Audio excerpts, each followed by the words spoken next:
Conversation here about what we've been talking about and remember the purpose. Oh, my, hey, time out for appreciation for Anthony. All right, we're making some gains. I'm writing that up. Yeah. All right, so just to get some ideas generating, planting some seeds that hopefully will sprout from your intellectual garden at some point in the future. All right, we have been looking at shapes, the geometry of which algebra originates from. So we've been concentrating on the cubic, but let's backtrack a little bit to the quadratic because we did mention it, or did mention it last week. And so the area of a quadratic, which is a fancy term for a rectangle, special rectangle, a square in this case, we're looking at squares. If you draw two side lengths, right, you have the old area in black and the new area is the black plus the orange.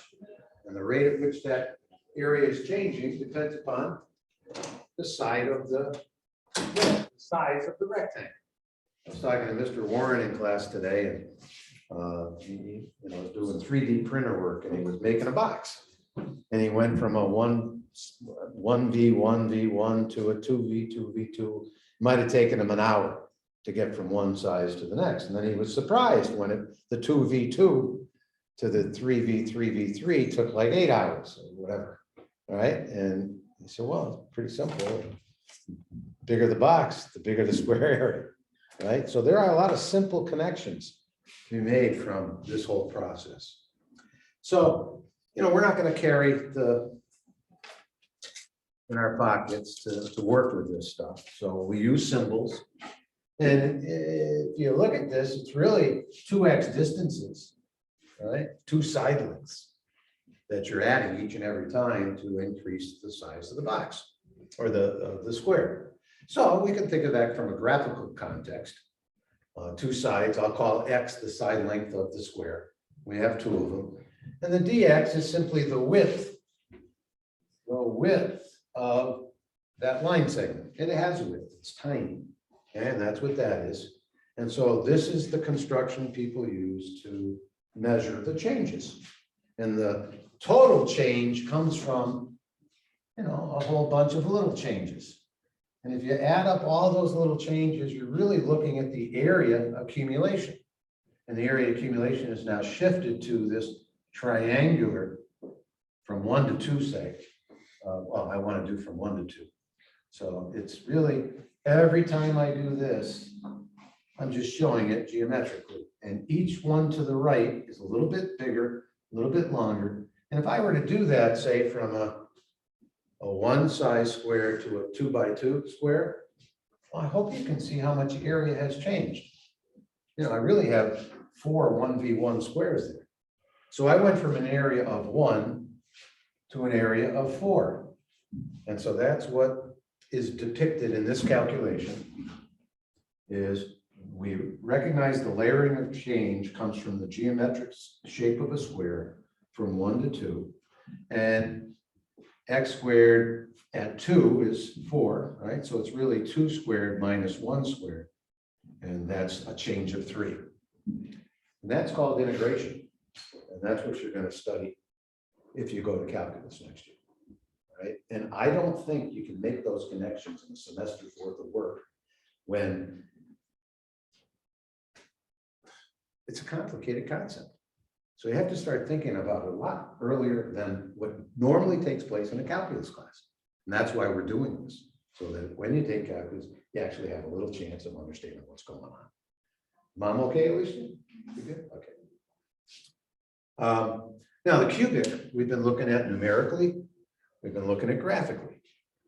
All right, so let's look at it numerically or graphically again. Just trying to summarize a little bit to get to further discussions about what's going on.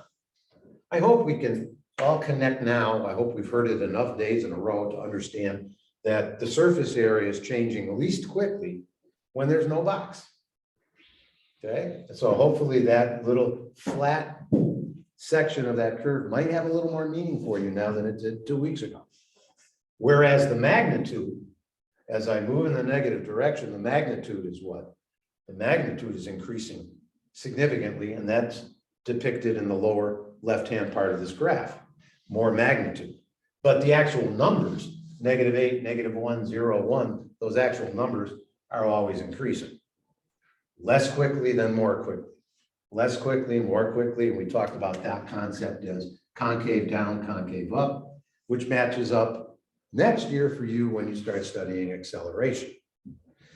I'm very curious about that.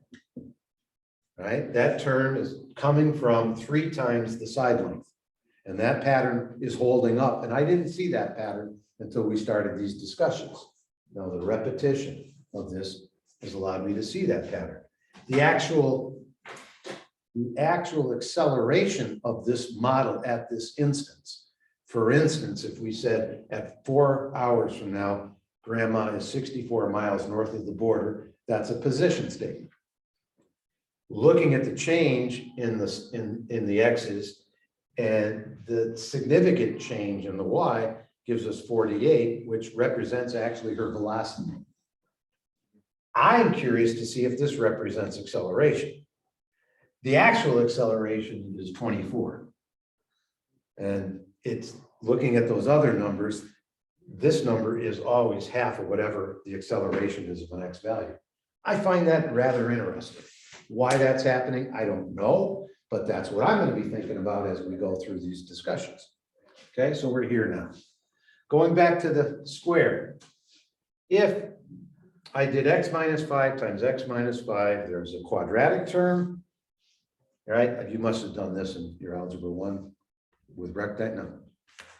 All right, so if this is x and that's x, there's the x squared. If this is minus 5, there's the minus 5x. And if we have another minus 5, that x times this one is that. And then that's a constant. All right. And obviously, if we put 5 into x minus 5 squared, we get a big fat 0. We can see that numerically here. Okay, but I didn't write -5 times -5. I'll put it in the corner, 25. So yes, there's 0 for an amount. But we can also see something else. I hope we can see a relationship between the amount of the square term and the combination of the linear. And what do we see here? I see a 2-to-1 opposite relationship, and you've been seeing those numbers every time you evaluate a quadratic at the vertex. I still got you? I'm not going to talk too much longer. The rest of the period is going to be you at the board. Okay, but trying to generate some of the next level thought processes you have to generate to understand what you're looking at. So you're not just looking at a pattern of mechanics, kicking it back and going, that's math. All right. So where are we now? All right. So we've been adding layers of volume change by simply making the length a little bit bigger. That is your dx in calculus, is changing a dimension by a little bit. And if you can't draw, you have an imagination, because you're really eventually going to go to graphing to see those layers of change. Okay, these layers of change we can understand because we have geometric formulas. But what happens when we want to find out the area under trig function? That's what you'll study next year. I'm trying to hit the major themes as to how to get there. Okay, so we looked at a rectangle. It's got ax squared plus bx plus c, 3 graphs. Said, how do you put them all together? It's still basically something you can figure out here, right? All the constant does is moves 3 additions of y values. So here's a y value, there's a y value, there's another y value. It looks like the negatives outweigh the positives, or the amount that you were to add. Right? These seem to offset each other. So basically, I'm saying the constant you can ignore. You're just taking this shape and you're taking this shape and simply moving it down. That's all you're doing with a constant. So that's not going to get in the way of us seeing what's going on. I can see that this is pulling up, that's pulling down. Who's winning at the start? Which tug of war numerical term is winning at the start? Well, this is not going up very fast, whereas this is going down at a constant rate. So there must be a moment where this is going down at a certain slope and this is counteracting it with the same, but the opposite value of this slope. And that's where you get the vertex of a quadratic. Wouldn't it be easier if we could write the three terms in two terms? And that's what you've been learning to do. So now you can see a quadratic and only a constant, which means all I'm doing is pulling that graph, shifting it, that's the transformational term, shifting it vertically. So the constant's not a hard thing to deal with. What's hard to deal with is when you start getting more pictures of terms that are changing. And in the cubic, you've got four terms. All right, the constant's not a problem. All of this activity is just going to get pulled down. But then the question is, how do these three graphs interact? It gets more challenging. So what's the answer? The answer is to write it with less terms. And the geometric principles allow us to do that because we have a 2-to-1 ratio here, 2-to-1 linear to quadratic.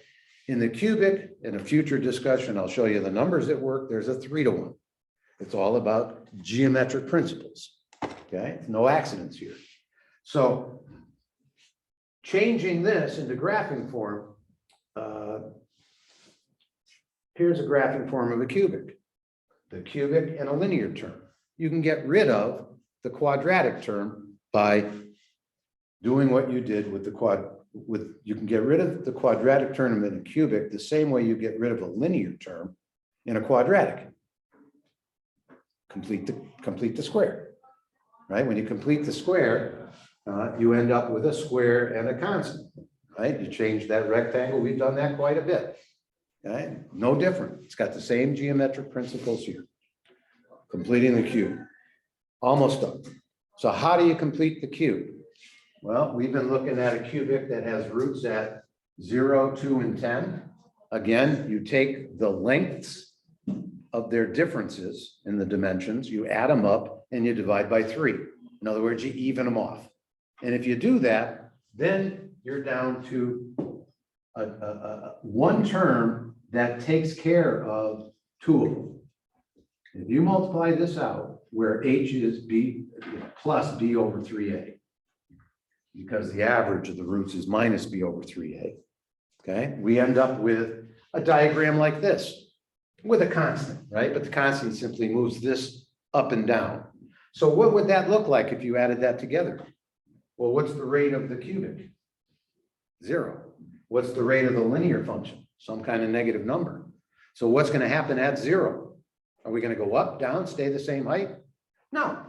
This term, the linear term, dominates, and you're going to get a picture that looks something like this, where you take on the behavior of that point of intersection, the change at that moment. Probably losing you now, but I'm just trying to get it in the subconscious, if nowhere else. Okay. Well, you've got maximums and you've got minimums. An example of that problem might have been, I don't think if I wrote it, I don't know where I wrote it. Something like x cubed minus 12x. Right? That's actually graphic form for a cubic. I've got enough experience to look at it and go, I know what I'm looking at now. 20 years ago, well, when did I do this? 1990 something, 97 or 8. So it's been a while. Okay. Since then, I know a lot more. That is the rate of change at that instant, down 12-1. Now, how do we find those rates? Because those rates determine whether we have a cubic that's always increasing or is flat at the point of inflection or maxes and mins. And it turns out it's c minus 3ah squared, where h is minus b over 3a. Minus b over 3a, and then we're squaring that. Okay, and we can get that with algebra. I'm okay. Yeah. We can get that with algebra. We don't need calculus to actually do that. That's what's a little new here. So that's where we're eventually going, is talking about where's the algebra, how do we get there, how do we start envisioning these graphs and learning a little bit more. The last thing I want to say is, does c minus 3ah squared remind you of anything? This is what it reminds me of. Yeah. Yeah, that's very similar in terms of something going on. Okay, so we want to kind of delve into what it is and why. All right, so I'm going to make up a test. I haven't written it yet. I'm assuming it's going to be very similar to what you're working on today, what you've been working on. So like anything else, you want to get better at it, practice. All right. So rest of the period's yours.